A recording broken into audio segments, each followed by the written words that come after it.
말씀 잠깐 살펴보겠습니다. 요한복음 말씀입니다. 요한복음 9장 1절에서 7절까지 말씀입니다. 요한복음 9장 1절에서 7절까지 말씀. 우리 긴 말씀이니까 한 절씩 교독하도록 하겠습니다. 요한복음 9장 1절에서 7절까지 말씀. 제가 먼저 읽겠습니다. 예수께서 길을 가실 때에 날 때부터 맹인된 사람을 보신지라. 제자들이 그에게 이 사람이 맹인이라는 것이 누구에게 하니까 자기가 그의 문무하니까. 예수께서 대답하시되 이 사람이나 그 부모의 죄로 인한 것이 아니라 그 사람에게서 하나님이 하시는 일을 나타내고자 하심이라. 때가 아직 않으면 나를 하신 일을 일방하여야 하라. 마음이 어린이 그들은 아무도 이해할 수 없느니라. 내가 세상에 있는 동안에는 세상의 빛이로라. 이 말씀을 하시고 땅이 힘을 베풀으신 대로 이는 바르시고. 자, 다 같이요. 이르시되 실로암 못에 가서 씻으라 하시니 실로암은 번역하면 보냄을 받았다는 뜻이라. 이에 가서 씻고 밝은 눈으로 왔더라. 아멘. 여러분 너무 반갑습니다. 오늘 또 귀한 예배 자리입니다. 일주일이라는 시간이 참 빨리 가는 것 같습니다. 저도 일주일 동안 이 남산교회를 위해서 기도하고 우리 청년부를 위해서 기도하면서 한 주간 보냈는데 여러분들 한 주 어떻게 보냈습니까? 잘 보냈습니까? 네, 잘 보내셨어요? 누구는 일한다고, 누구는 또 뭐 공부하는 사람도 있을 거고, 노는 사람도 있을 거고, 각자의 자리에서 또 하나님께서 주신 아름다운 모양으로 살아갈 텐데 우리가 주일을 안식일이라고 부르는데 사실 저는 이제 사역자로 살아간 지 오래돼서 사실 성도로서의 안식일이라는 개념을 점점 더 잊혀져 가는 것 같아요. 근데도 분명한 것은 이날이 기뻐야 한다. 이제 각자 막 섬기는 거 많아서 사실 고군분투하면서 보내는 게 주일이기도 한데 그 안에 우리가 기쁨이 있어야 된다는 것을 기억했으면 좋겠고요. 오늘 이 실로암이라는 말씀을 같이 살펴볼 텐데 너무 잘 아는 거잖아요. 이제 군대 가면 실로암 노래를 아주 열창하면서 부르게 또 실로암의 노래고 또 그뿐만 아니라 교회를 다니지 않는 사람도 사실 이 실로암에 대해서 많이 들어봤을 거예요. 이제 인스타나 유튜브에서 돌아다니는 군대에서 열심히 부르는 그 실로암 짤 우리 보기도 하는데 하나님께서 이 실로암에서 어떤 역사를 펼치시는지 우리가 같이 한번 봤으면 좋을 것 같습니다. 올해 제가 주제를 잡았습니다. 이제 청년부 이름은 이제 엘림 청년부 대청부로 우리가 또 보내게 될 텐데 앞에 우리 주보 제일 앞면 보실까요? 제일 앞에 보시면 땡땡땡땡이라고 되어 있죠. 뭐라고 있죠? 한번 같이 읽어볼까요? 시작. 오늘 감격이 넘치는 네, 남산교회 대학 청년부. 여러분 감격에 대해서 혹시 들어보셨습니까? 감격을 뭐라고 생각하시나요? 뭔가 많이 들어봤는데 감격이라는 단어를 우리가 뭐 정말 뭐 맛있는 음식을 먹을 때 아니면 아름다운 장면을 볼 때 우리가 감격스럽다 또는 감동적이다 라는 표현을 많이 사용을 하는데 이 감격적이다 라는 말을 어떻게 풀이할 수 있냐라고 해서 제가 초록창에 한번 검색을 해봤습니다. 거기에 뭐라고 나오냐면요 마음에 깊이 느끼어 크게 감동함이라고 나옵니다. 한 번 더 읽어드릴게요. 마음에 깊이 느끼어 크게 감동함이라는 단어가 감격이라는 단어인데 감격적이다, 감격스럽다. 여러분들은 언제 감격스러우셨습니까? 혹시 기억나는 거 있으신가요? 혹시 나눠주실 수 있는 분? 난 이때가 정말 감격적이었다, 감격스러웠다. 혹시 있으십니까? 네. 언제 있으십니까? 저는 이제 자격증을 합격했을 때 자격증을 합격했을 때. 그리고 또 여자친구가 되었을 때 만들었을 때 감격스러웠어요. 감격스러웠다. 이걸 여자친구가 봐야 돼. 맞습니다. 우리 감격스럽다는 말을 참 많이 사용하죠. 근데 저는 단어들을 볼 때 어떤 거를 많이 보냐면 그 단어의 반대말이 뭘까? 이 생각을 많이 해봐요. 그래서 이 감격에 대한 반대말이 지루함입니다. 그리고 덤덤하다입니다. 우리가 아까 우리 도일형제가 나눠줬던 것처럼 우리 기쁜 일 또는 그 기쁜 일의 이상의 일을 경험하면 우리는 감격스럽다, 감격적이다 라고 얘기를 많이 하곤 합니다. 그런데 내가 감격적이지 않은 순간은 무엇일까? 라고 했을 때 반대말이 덤덤하다, 지루하다라는 겁니다. 오늘의 말씀 주제가 구원의 간격인데요. 우리가 구원이라고 했을 때 여기 계신 분들 다 예수님 믿으시잖아요. 믿으신 지도 오래되실 거고 신앙을 고백하실 건데 저도 예수님을 믿었을 때가 있어요. 저는 모태신앙은 아니지만 6살 때부터 교회를 다니긴 했어요. 이제 집 근처에서 전도를 받아서 교회를 다니곤 했는데 제가 예수님을 처음 믿었을 때는 중학교 1학년입니다. 1학년 위미션이라는 이제 선교단체가 있는데 거기서 그 당시에 중고등부 수련회를 엄청 크게 했어요. 한 1,500명, 2,000명 모이는 엄청 큰 수련회를 대구에서 했는데 제가 그때 딱 위미션 수련회를 중학교 1학년 딱 올라가자마자 중고등부에서 수련회를 갔습니다.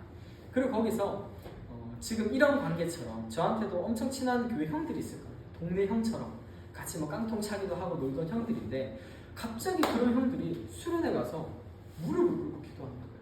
제 입장에서 너무 난처했죠. 이제 초등학교 6학년을 졸업하고 중학교를 가기 전에 중고등부를 가서 수련회를 갔단 말이죠. 근데 그렇게 나랑 친하게 탁구를 치고 나랑 같이 밥 먹고 나랑 같이 깡통차기 하던 형이 갑자기 무릎을 꿇고 울고 있는 거예요. 저는 그 모습을 보면서 한참을 생각했죠. 저 형은 뭐 하고 있는 걸까? 왜냐면 그때까지 저는 예수님 믿지 않았으니까요. 근데 그 형의 기도 소리를 제가 들어봤어요.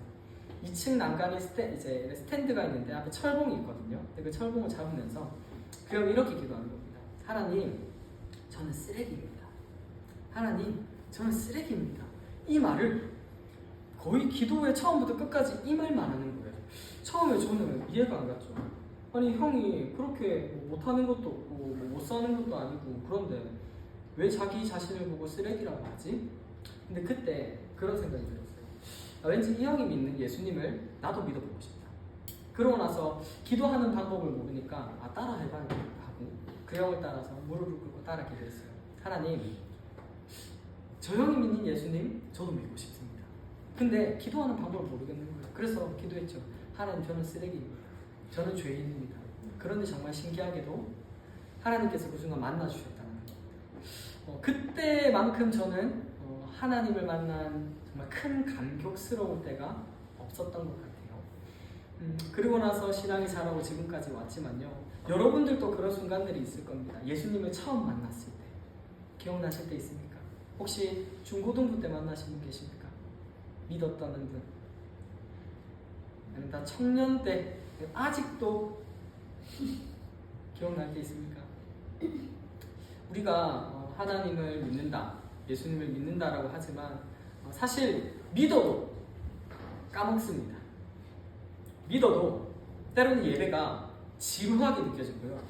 믿어도 하나님의 존재가 나한테 크게 막 와닿진 않습니다.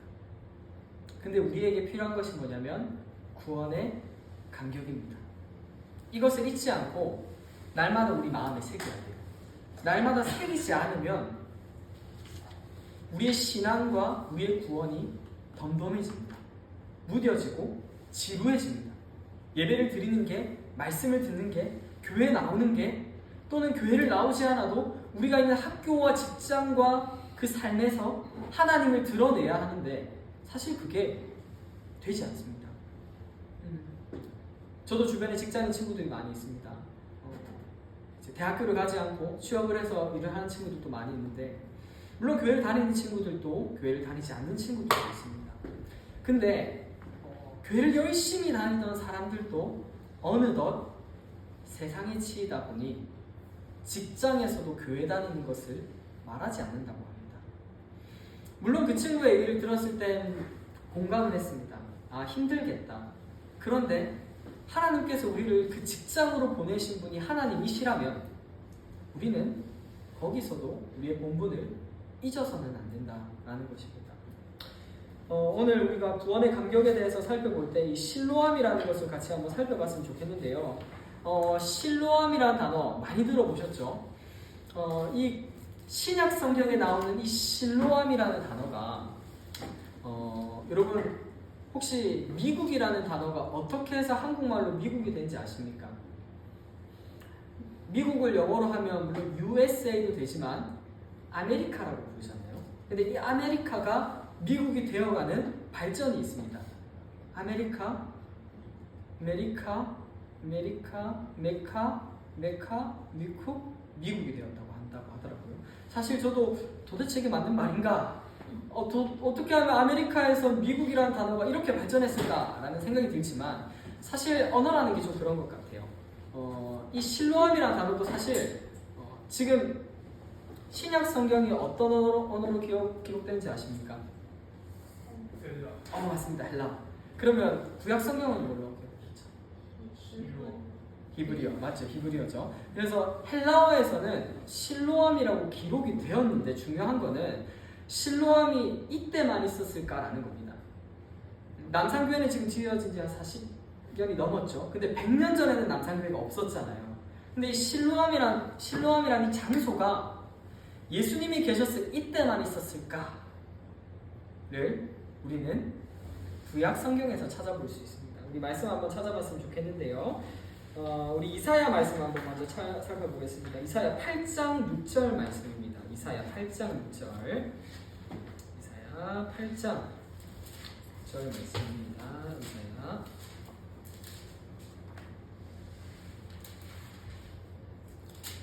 제가 가진 성경으로는 구약 성경 978페이지.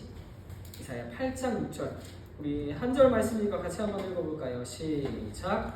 이 백성이 천천히 흐르는 실로암 물을 버리고 르신과 르말리아의 아들을 기뻐하느니라. 일단 이 본문 해석은 다음에 두고, 자 여기서 뭐라고 나오나요? 실로아라고 등장을 하죠. 그 말은 히브리어에서는 실로아라고 기록이 되었고 헬라어에서는 실로암이라고 기록되었죠. 여러분들이 정말 듣기 싫어하는 이 히브리어와 헬라어겠지만 여기서 나오는 실로아, 한국말로 적혀서 실로아잖아요. 근데 히브리어 원어로 읽으면 뭐라고 읽혀지는지 아십니까? 샬라흐라고 읽어집니다. 이 샬라흐라는 단어가 실로아라고 적힌 것도 참 아이러니한 부분이기도 한데요. 근데 자 여기에서 한 번 더 찾아봅시다. 창세기 49장 말씀입니다. 창세기 49장 10절 말씀입니다. 제가 가진 성경으로는 구약성경 78페이지 창세기 49장 10절 말씀입니다. 자 우리 같이 한번 읽어볼까요? 시작. 규가 유다를 떠나지 아니하며 통치자의 지팡이가 그 말 사이에서 떠나지 아니하기를 실로가 오시기까지 이르리니 그에게 모든 백성이 복종하리로다. 아멘. 자 여기서 뭐라고 나오나요? 실로라고 나오죠. 실로 그리고 실로아 그리고 실로암. 우리가 아까 본문 말씀에서 읽었듯이 실로암이라는 단어는 보냄을 받았다라는 뜻입니다. 우리 요한복음에 보냄을 받았다라는 게 실로암인데 이 단어가 아까 히브리어에서 적혔던 샬라흐라는 단어와 동일하게 사용됩니다. 그런데 중요한 거는 뭐냐면 방금 읽었던 창세기 49장 10절에 기록된 이 실로라는 단어는 구약 성경에서 유일하게 사용된 단어 중에 하나입니다. 실로라는 단어가. 근데 이 실로라는 단어가 어떤 뜻으로 이어지냐면 두 가지 뜻으로 이어집니다. 실로도 똑같이 샬라흐라고 제가 설명을 드렸죠. 근데 이 실로가 샬롬입니다. 샬롬 하면 누가 떠오르시죠? 예수님. 평화의 왕으로 오신 예수님. 그래서 여기서 나오는 실로는 바로 예수님을 뜻합니다. 우리가 구약을 읽다 보면 예수님을 찾기가 사실 쉽진 않습니다. 그런데 창세기에서 기록된 이 예수님이요 오늘 읽었던 요한복음 말씀에서도 나타난다는 것입니다. 자 우리 오늘 본문 말씀 한 번 더 읽어봤으면 좋겠습니다. 요한복음 9장 말씀입니다. 우리 요한복음 9장 7절 말씀 한 번 더 읽어봤으면 좋겠습니다. 자 시작. 이르시되 실로암 못에 가서 씻으라 하시니 실로암은 번역하면 보냄을 받았다는 뜻이라. 이에 가서 씻고 밝은 눈으로 왔더라. 아멘. 여러분은 이때 장면을 보시면요 쉽게 말하면 이겁니다. 예수님이 걸어갑니다. 근데 길을 가다가 맹인을 발견해요. 보지 못하는 맹인을 발견합니다. 그리고 예수님이 가서 그 사람에게 언제부터 맹인이 되었냐고 물어보시죠. 그러고 나서 예수님이 그 맹인에게 하신 일이 무엇이냐면 땅에 침을 뱉으시고 진흙과 비벼서 그걸 어디에? 눈에 바르셨어요. 그럼 질문 드려볼게요. 침과 진흙이 섞였어요. 더러울까요? 안 더러울까요? 예비 신랑이 길을 가다가 데이트를 하다가 바닥에 침을 뱉고 진흙에다 비벼서 행자면 눈에 바른다 생각해봐요. 괜찮아요. 와, 역시 너무 좋습니다. 자, 예를 들어서 반대로 물어볼게요. 도일 형제가 길을 가다가 갑자기 침을 뱉고 싶은 거예요. 침 탁 뱉고 진흙에 비벼서 여자친구 눈에 발라줘요. 할 수 있을 것 같아요? 저는 할 수 없죠. 할 수 없어요. 사실 우리가 방금 떠올렸듯이 바로 그 장면이에요. 예수님이 길을 가시다가요, 앞을 못 보는 사람이 있어서 그 사람이 언제부터 보지 못했냐 물어보시고요, 바닥에다 침을 뱉고 진흙과 비벼서 맹인의 눈에 발라주셨어요. 그리고 예수님이 뭐라 하시죠? 오늘 중요하게 봤던 실로암에 가서 씻으라 라고 얘기를 하시는데, 제가 몇 가지 사진을 좀 보여드리겠습니다. 예수님께서 계셨을 당시인데요.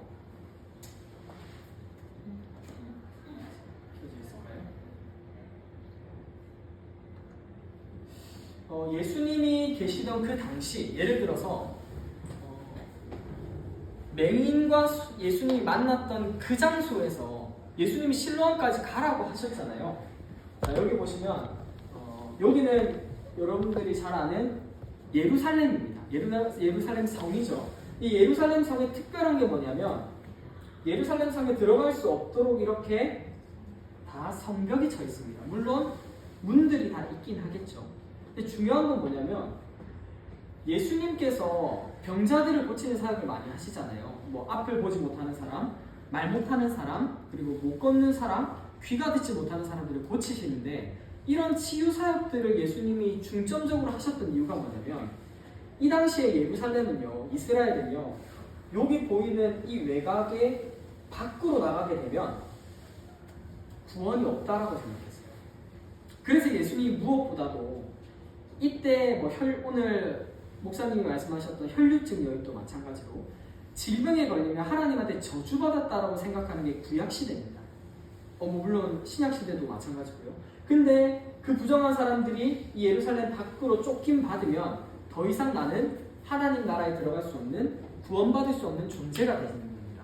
그래서 예수님이 무엇보다도 쫓김 받았던 사람들을 다시 예루살렘 성 안으로, 즉 구원하도록 하신 역할이 바로 예수님이 하신 역할이라고 할 수 있죠.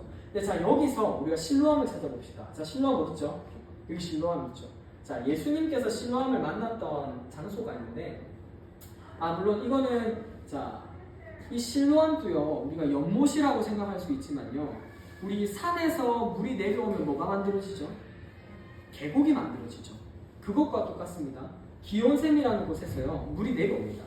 내려와서 생겨난 게 바로 실로암인데, 이 실로암 못이 어떻게 생겼냐면 최근 당시 모습입니다. 이렇게 생겼습니다. 실로암 못이요. 자, 보면 여기 사진이, 다른 사진들은 보면 여기가 돌계단인데 이렇게 우리 원형으로 올라가는 계단 알죠? 그런 형식으로 되어 있어요. 자, 쉽게 말해서 예수님과 맹인이 만났어요. 근데 만났던 그 장소에서 실로암까지 가야 되잖아요. 예수님이 옆에서 동행해 주신 거 아닙니다. 혼자 갔어요. 가는 길이 800m였습니다. 근데 자, 한국은 이 도로가 너무 잘 돼 있죠. 도보가 잘 돼 있단 말입니다. 근데 이 나라, 특히 이 시대 때는 바닥이 잘 돼 있었을까요? 내비게이션도 없었습니다. 스마트폰도 없었습니다. 그리고 더군다나 질병에 걸린 사람들은 부정하다 여김받아서 주변에서 도와주는 사람도 없습니다. 자, 그러면 제가 맹인입니다. 앞이 보이지 않아요. 근데 예수님께서 씻으라고 하는 그 실로암으로 가야 되는 거예요. 그러면 보이지 않는 상태에서 아무리 20년, 30년 맹인으로 살았다고 하더라도 어떻게 길을 다 알겠어요? 방향 감각이 없단 말입니다. 내가 돌았을 때 여기가 북쪽인지 동쪽인지 모른단 말입니다. 근데 이 상황에서 맹인이 실로암으로 가야 됩니다. 쉬웠을까요? 정말 쉽지 않았어요. 피가 나고요, 살이 찢기고요, 넘어지고요, 상처가 납니다. 근데도 예수님 말을 믿고 가는 겁니다. 지나가다가 사람 목소리가 들리면요, 사람한테 가서 정말 죄송한데 실로암이 어디죠? 제가 지금 실로암을 가야 되는데 실로암이 어딘지 모르겠어요. 누군가는 무시하고 천박하게 대할 거지만 또 누군가는 어디로 가라고 얘기해 주겠죠. 근데 여러분, 눈 감고 걸어봤어요? 10m도 일직선으로 걸어가기가 정말 힘들어요. 근데 저쪽으로 가세요 하는데 우리는 저쪽이라고 하면 저쪽인 걸 알지만 눈이 가는 사람은 저쪽이라고 하면 저쪽이 어딘지 모릅니다. 그 말은요, 맹인이 실로암까지 가는 거리, 우리가 뭐 100m에 20초를 뛴다 하더라도 800m면 뭐 10분이면 걸어갈 수 있어요. 빠르면 5분이면 갈 수 있습니다. 근데 보이지 않는 상태에서, 그리고 바닥이 제대로 되어 있지 않은 상태에서, 여기 보이는 것처럼 돌계단인데 계단이 몇 개인지 알까요? 맹인이? 모릅니다. 가는 길이요, 정말 험난했어요. 누구는 하루 반나절 걸렸다고 하는 사람도 있고, 누구는 12시간 정도 걸렸다고 하는 사람들이 있을 겁니다. 가는 시간이 정말 쉽지 않아요. 근데 우리가 여기서 살펴볼 수 있는 게 뭐냐면, 맹인에게 등장하는 이 구원이 바로 이 시대 우리가 살아가는 그리스도인의 신앙이라는 겁니다. 우리가 신앙생활하는 거 참 만만치 않습니다. 저도 중고등부 때를 생각하면 참 그때가 좋았지 라고 얘기를 많이 하곤 하지만, 시대가 흐르면 흐를수록 이 시대는 점점 악해져만 갑니다. 음란하고 폐악한 세대가 갑니다. 근데 우리는 이 시대에서 믿음을 지켜야 되는 거죠. 바로 맹인처럼. 앞이 보이지 않아요. 어디로 가야 될지 몰라요. 근데 예수님이 가라고 해서 그 길을 가는 거예요. 왜? 그분이 우리를 구원해 주시는 샬롬, 평화의 왕이시기 때문입니다. 제가 설교 앞에서 여러분들한테 언제 예수님을 믿었습니까? 라고 물어봤죠. 우리에게 필요한 간격이 바로 구원의 간격입니다. 맹인이요, 드디어 찾았습니다. 실로암을 드디어 찾아서 실로암에 도착했단 말이죠. 이 못이라고 부르는 여기에 도착했습니다. 도착하고 나서 눈을 씻었습니다. 그러고 나서 평생 한 번도 앞을 보지 못했던 맹인이 앞을 보게 되는 기적을 경험했습니다. 그런데 이 맹인의 신앙이 우리의 신앙입니다. 우리가 예수님을 믿지 않을 때는 맹인처럼 갈 길 몰라 방황하는 인생입니다. 내가 가는 길이 맞을까? 내가 분명히 학교에서 인정받고 직장에서 인정받고 지인들한테, 가족한테 인정받고 살아왔지만, 근데 이 길이요, 예수님이 우리에게 말씀해 주신 길인가? 만약 그렇지 않다면 우리는 맹인과 같다는 겁니다. 앞을 보이지 않고 살아갔던 이 맹인, 이제는 예수님을 만났어요. 예수님을 만나고 나서요, 예수님이 가라고 하는 실로암 못이 얼마나 걸릴지 모르고 어디일지 모르고 다칠지 모르는 그곳이지만 갔어요. 왜? 그분이 나를 구원해 주시는 분이니까요. 근데 그게 우리 안에 있어요. 저도 사역자로 살아가지만요, 까먹을 때가 많습니다. 설교는 준비하는데 이 설교가 과연 나에게 은혜가 될까? 설교를 하지만요, 제가 지금 이 자리에서 설교를 하지만 설교를 하는 저에게도 하나님은 이 말씀으로 저에게 동일하게 말씀하고 있습니다. 그게 설교를 듣는 여러분과 설교를 하는 저에게 주시는 하나님의 말씀입니다. 근데 우리가 잊지 않아야 되는 것은 구원의 간격입니다. 한번 떠올려 보시기 바랍니다. 여러분들이 예수를 믿었을 때, 또는 예수를 믿고 살아가다가 우리가 교회에서 어제도 좋고 1년 전이어도 좋고 10년 전이어도 좋습니다. 여러분이 예수를 믿었을 그 생생한 감동, 하나님 죄송합니다, 저는 죄인입니다, 하나님 없으면 살아갈 수 없는 죄인입니다, 눈물을 흘리고 무릎 꿇고 열심히 찬양 부르고 두 손 높이 들고 하나님을 부르짖었을 그때, 근데 그 구원의 감격이요, 우리 안에는 날마다 있습니다. 저는 청년들을 정말 사랑합니다. 왜냐하면 청년들이 정말 교회의 허리이기 때문이죠. 물론 열심히 섬겨서 허리 이기도 하겠죠. 하지만 여러분들이 없으면 교회에 생기가 없습니다. 그만큼 여러분들은 교회에서도 정말 빗된 존재입니다.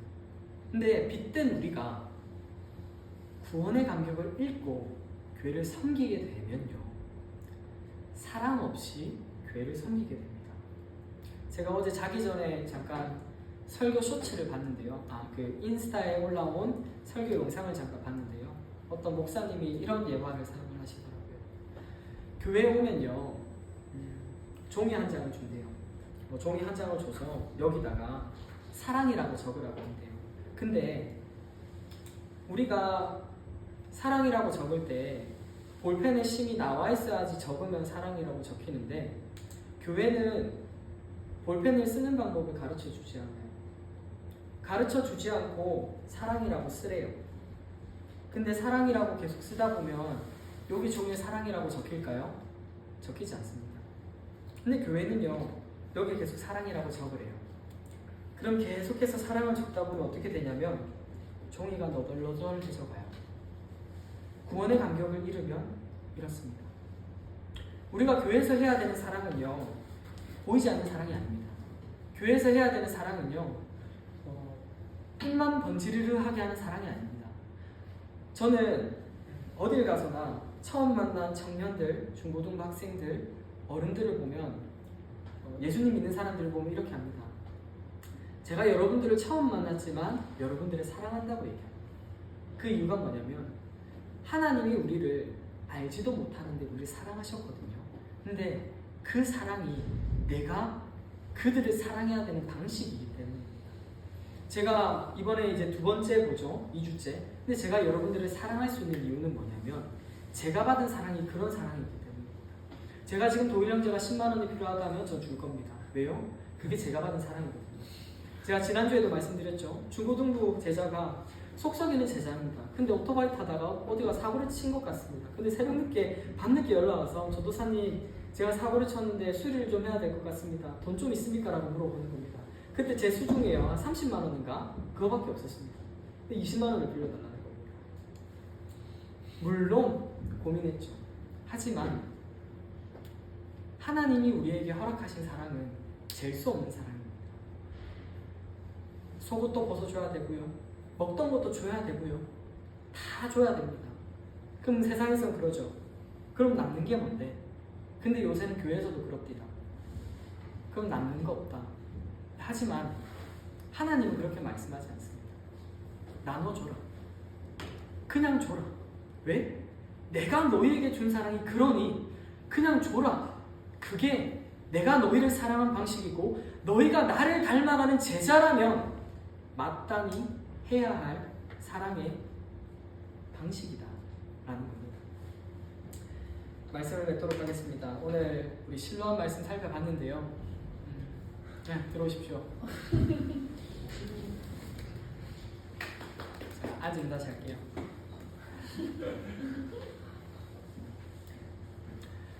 예수님을 믿는 것 쉽지만 어렵습니다. 뭐 믿는다는 거 말할 수 있잖아요. 저 예수님 믿습니다. 믿는 거예요. 하지만 믿으면서 살아가는 거 쉽지 않습니다. 맹인처럼. 맹인이 만약에 이 800m의 길을 의심했다면요, 가면서 투덜댔거나 분명 그때 예수님이 유명한 사람일 거잖아요. 그럼 맹인도 한 번쯤 들어봤을 거 아니에요. 예수님이라는 사람이 능력 있다는 사실을. 근데 그 사람의 목소리가 예수님인지 모르는 겁니다. 근데 예수님이 대뜸 와서 얘기하는 거죠. 언제부터 그랬냐? 그리고 진흙과 침을 섞어서 눈에 발라주고 실로암에 가라고 하는 겁니다. 생각해보세요. 길을 지나가다가 모르는 사람이 뭐 도를 아십니까? 하는 것도 아니고요. 갑자기 내 눈을 밝혀주겠다고 침과 진흙을 섞은 걸 눈에 바르고 실로암으로 가라는 겁니다. 어딘지도 모르고 얼마나 걸리는지도 모르고 이 사람이 진짜 예수님인지도 모르는 겁니다. 근데 갑니다. 왜요? 그 사람이 나를 구원해 줄 뿐이라는 걸 알기 때문입니다. 여러분들이 신앙생활 하는 것도 사실 맹인과 같을 겁니다. 때로는 가다가요, 아무것도 보이지 않을 수 있어요. 내가 찬양 인도하고, 찬양 부르고, 내가 기도하고, 내가 설교하고, 내가 예배 드리고, 또는 내가 찬양 집회 돌아다니면서 예배란 다 돌아가도요, 결국에는 내 신앙이요, 적히지 않는 사랑이라면 맹인이라는 겁니다. 저도 그래서 늘 조심합니다. 사역자는 참 그래요. 이게 가면을 쓸 때가 많아요. 어떤 가면이냐면 사랑하는 척, 거룩한 척, 좋아 보이는 척. 제가 제일 싫어하는 게 그런 겁니다. 제가 여러분들한테 설교자라서 이 자리에서 여러분들을 사랑한다고 말하는 게 아니라요, 정말 제가 받은 사랑이 그래요. 하나님이 나를 사랑하면요, 아낄 수가 없어요. 하나님이 나를 사랑하면요, 내가 이 사람을 처음 봤어도 이 사람이 정말 믿음의 형제와 자매라면요, 다 줄 수 있어요. 없는 돈까지도요. 두렙돈을 드렸던 여인처럼요. 없어도요, 하나님이 주셨기에 하나님께 드립니다. 하나님의 사랑이기에 그 사랑을 다시 돌려드립니다. 라는 그 마음으로 여러분들이 살아갔으면 좋겠습니다.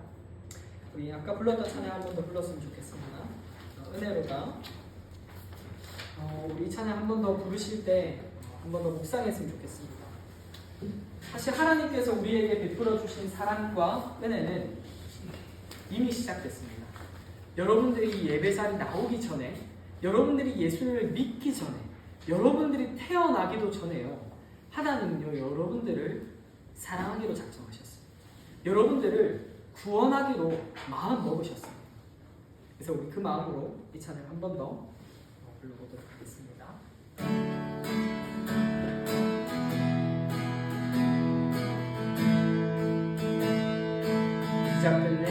시작됐네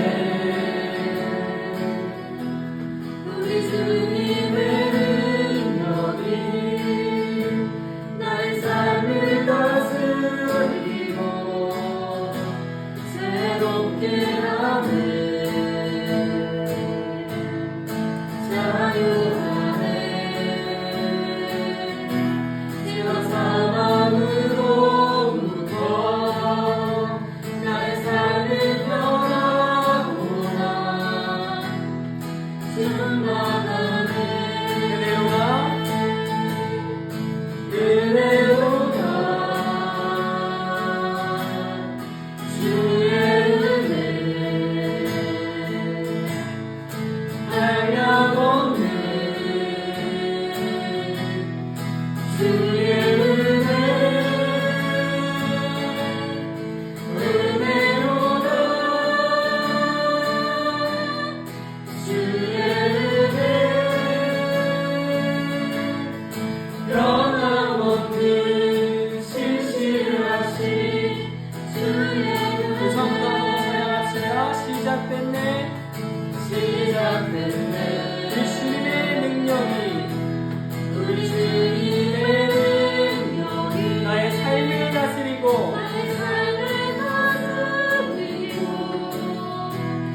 좋겠습니다.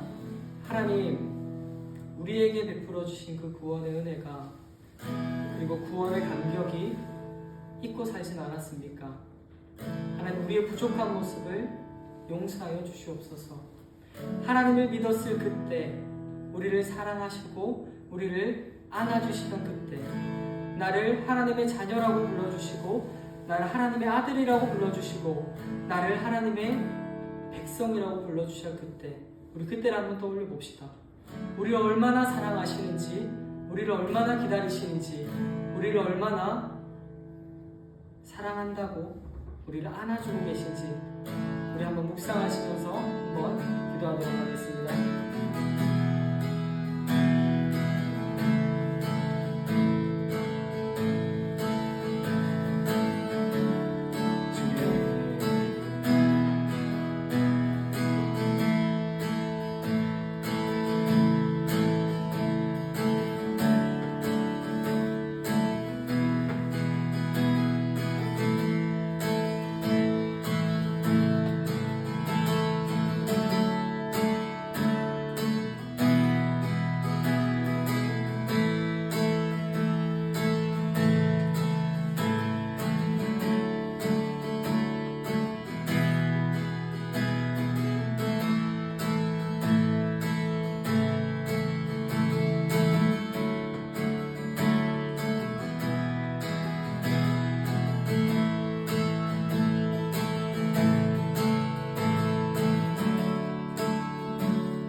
기도하실 텐데요. 기도하실 때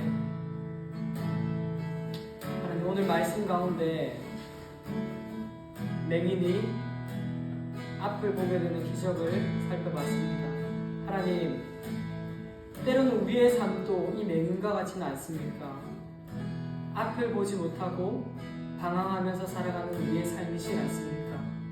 하나님께서 우리에게 분명히 가라고 하신 길이 있음에도 불구하고 우리가 가고 싶은 길, 편안한 길, 넓은 길, 세상이 추구하고 세상이 원하는 길로 가진 않습니까? 하나님, 우리의 삶을 인도하여 주시옵소서. 우리의 삶이 하나님이 기뻐하시는 삶이 되게 하여 주시옵소서. 하나님께서 우리의 삶을 붙들어 주셔서 우리의 삶 가운데서 늘 하나님과 동행하는 삶을 살아가게 하여 달라고 우리 시간 한 번 더 기도하도록 하겠습니다. 기도합시다. 하나님, 사랑이 감사합니다. 하나님, 부족한 우리의 인생을 사용하여 주옵소서. 때로는 맹인과 같이 앞을 보지 못하고 살아가는 것이 우리의 인생이지만 그럼에도 불구하고 우리를 사용하시고 우리를 사랑하셔서 하나님의 자녀로 삼아주시고 하나님의 백성이라 불러주시고 하나님의 아들과 하나님의 딸로 불러주셔서 참으로 감사합니다. 하나님의 구원의 은혜가 날마다 넘치게 하여 주옵소서. 날마다 우리 안에 구원의 감격이 넘치게 하여 주셔서 하나님과 함께 동행하는 기쁨이 넘치게 하여 주시고 하나님의 말씀을 묵상하고 날마다 기도하고 날마다 찬양하고 주님이 주시는 그 은혜가 넘칠 수 있도록 하나님 우리와 함께 하여 주시옵소서.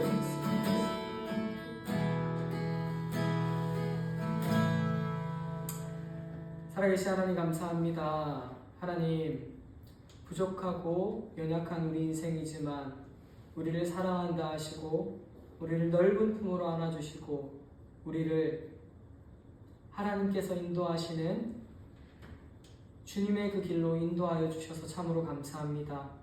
하나님께서 사랑하는 우리 새벽이슬 같은 주의 청년들을 기억하여 주셔서 이들에게 섬김의 복이 넘치게 하여 주시고 있는 자리에서 하나님을 예배하게 하여 주시고 삶과 직장과 가정과 있는 모든 자리에서 하나님과 동행하는 기쁨이 넘칠 수 있도록 하나님께서 함께하여 주시옵소서. 감사드리며 예수님의 이름으로 기도합니다.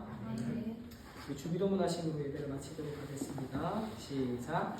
하늘에 계신 우리 아버지여, 이름이 거룩히 여김을 받으시오며 나라가 임하시오며 뜻이 하늘에서 이루어진 것 같이 땅에서도 이루어지이다. 오늘 우리에게 일용할 양식을 주시옵고 우리가 우리에게 죄진 자를 사하여 준 것 같이 우리의 죄를 사하여 주시옵고 우리를 시험에 들게 하지 마시옵고 다만 악에서 구하시옵소서. 나라와 권세와 영광이 아버지께 영원히 있사옵나이다.